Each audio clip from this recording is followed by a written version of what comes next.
अस्सलाम वालेकुम, आदाब, नमस्कार। परभनी न्यूज़ महानगर में आपके साथ शेख इफ्तिखार। आज प्रभाग क्रमांक 3 में हम आए हुए हैं। यहाँ देखते हैं कि डोर टू डोर जो है तो भारतीय राष्ट्रीय कांग्रेस यानी कांग्रेस आए के चारों उम्मीदवार यहाँ पर डोर टू डोर मिलते हुए नजर आ रहे हैं। कैसी स्थिति है और क्या हालत है, इसके बारे में आइए जानते हैं। उनके जो यहाँ पर प्रचारक मेरे बेग साहब है, भैया क्या माहौल, कैसा माहौल दिख रहा है? माहौल ये है कि ये चारों उम्मीदवारों में से 3 सिटिंग नगर से वह कारपोरेटर है और इन्होंने काम किया है और हम उम्मीद रखते हैं कि काम करेंगे। यहाँ गट्टू लगाने का काम और नालियों का काम इन लोगों ने किया, वाटर सप्लाई का काम किया है। अभी ये प्रभाग में चारों जो उम्मीदवार है कांग्रेस पार्टी की तरफ से, पूरी परभनी में मुस्लिम और बहुजन इलाकों में जितने भी उम्मीदवार हैं, सबसे ज़्यादा सुशिक्षित पढ़े लिखे उम्मीदवार ये चारों है। यहाँ पर एडवोकेट है, यहाँ पर इंजीनियर है, यहाँ पर MSW है और PG है हमारे नासिर भाई।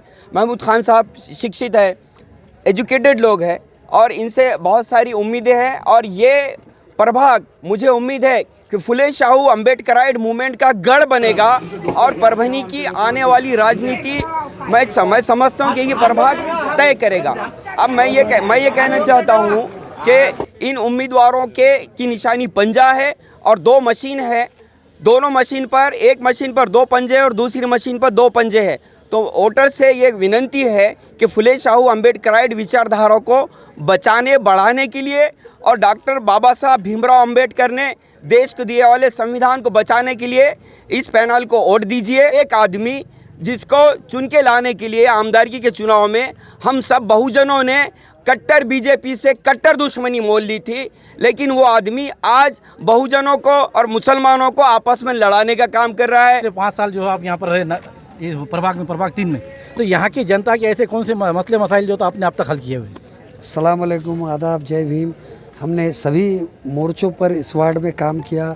उस्मानिया कॉलोनी, जवाहर कॉलोनी, यकीन भैया के घर के पीछे की रोड, फिर केनॉल के पीछे कुछ WBM हमने किया, नवनाथ भाव लोखंडे के पास, और इधर का WBM भी हम लोग, ये प्योर ब्लॉक भी हम लोगों ने ही किया है। और बाज़ार की आमरीकरण की रोड वहाँ पे हमने किया है और इंशाल्लाह आगे भी काम करते रहेंगे। और उनने दवाखाना हो, हेल्थ डिपार्टमेंट हो, दूसरे भी डिपार्टमेंटों में, अब सिविल हॉस्पिटल का काम हुआ है खंडोबा बाज़ार में, वो हॉस्पिटल चालू है।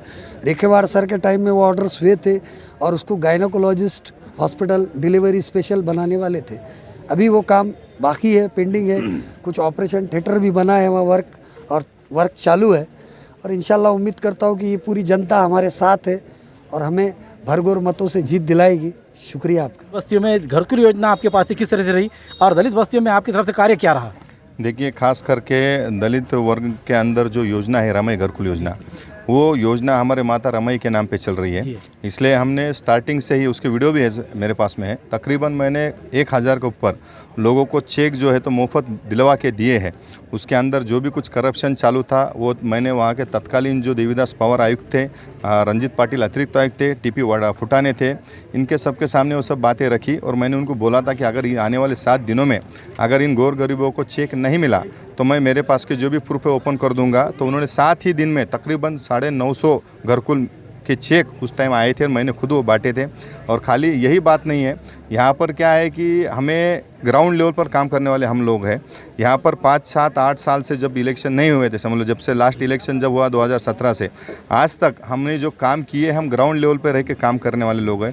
तकरीबन मेरे पास, मैंने जो एक यादी निकाली कल मैनिफेस्टो में डालने के लिए, तो तकरीबन 33 वर्क्स मेरे हाथों से ऐसे हुए जिसमें पोल्स बिठाना होगा, लाइट्स बिठाना है, रास्ते है, नाली है, मंदिरों का मस्जिदों का सुशोभीकरण है, विपश्यना केंद्र है।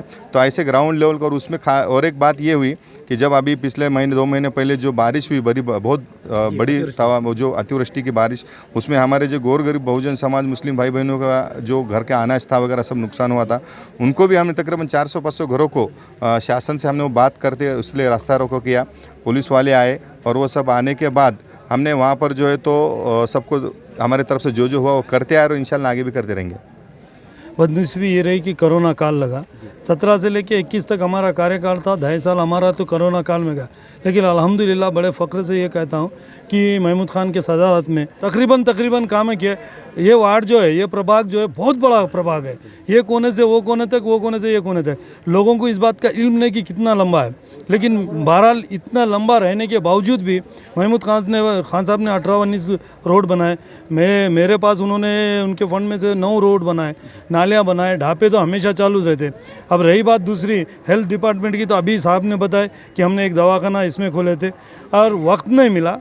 इंशाल्लाह आने वाले वक्त के से बहुत प्लान है। हमारे पास एक ओपन स्पेस है, ओपन स्पेस में महमूद खान साहब का बड़ा प्लान है, जहाँ की ख़ास तौर पे पर्दानिशीन लेडीज़ है जो हमारे माँ बहन है, उनके लिए एक वॉकिंग ग्राउंड बनाया जाएगा, ओपन जिम हॉल बनाया जाएगा, एक वाचनालय बच्चों के लिए वाचनालय बनाया जाएगा।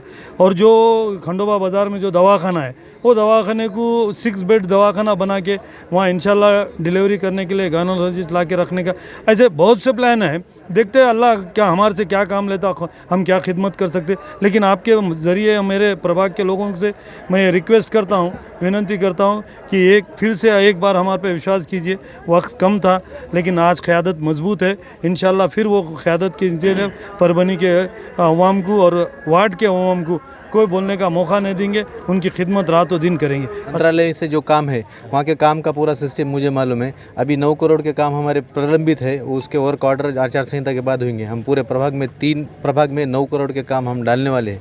मेरे काम प्रस्तुत हमने क्या करा है, अल्पसंख्यक निधि में से एक हज हाउस और उर्दू घर का अपन प्रभाग क्रमांक 3 में 10 कोटि का अलग से फंड डाला है। ये 9 और ये 10, 9 कोटि का प्रभाग क्रमांक 3 में हम उर्दू घर का प्रस्ताव इस बार में आपको इसके पहले बोला था मैंने। जो हमारे अगेंस्ट दिए उन्होंने, वो पब्लिक में के उम्मीदवार नहीं है, वो गुत्तेदार है, पैसे वाले हैं। वो चुन के आने के लिए लायकी कितनी, क्योंकि जनता में के लोग होना। कुछ लोग कांच गाड़ी का नीचे करके बात करेंगे, कैसा ज़मीन पे के लोग होना। ऐसा ये उबाटा जो हमारे इन्होंने क्या करे, एक जो सेंट्रल में जो नीति चल रही ना, इन्होंने क्या करे कि वहाँ जो अडानी अंबानी लगे मोदी जीत के आया, वैसा परभनी में इन्होंने क्या करे, यहाँ अडानी अंबानी लाए उबाटा गढ़ में 4 अडानी अंबानी वो चला रहे। हमारे परगन में क्या करे, खुसूसन महमूद खान को विरोध कर रहे, क्योंकि इन्होंने टूटे नहीं, इनको तोड़ने की कोशिश करके बैगों भर के पैसे इनको ला के दिए कि हमारे जातीयवादी पार्टी से इलेक्शन लड़ो बोल के। मगर इन्होंने वैसा नहीं करती हो।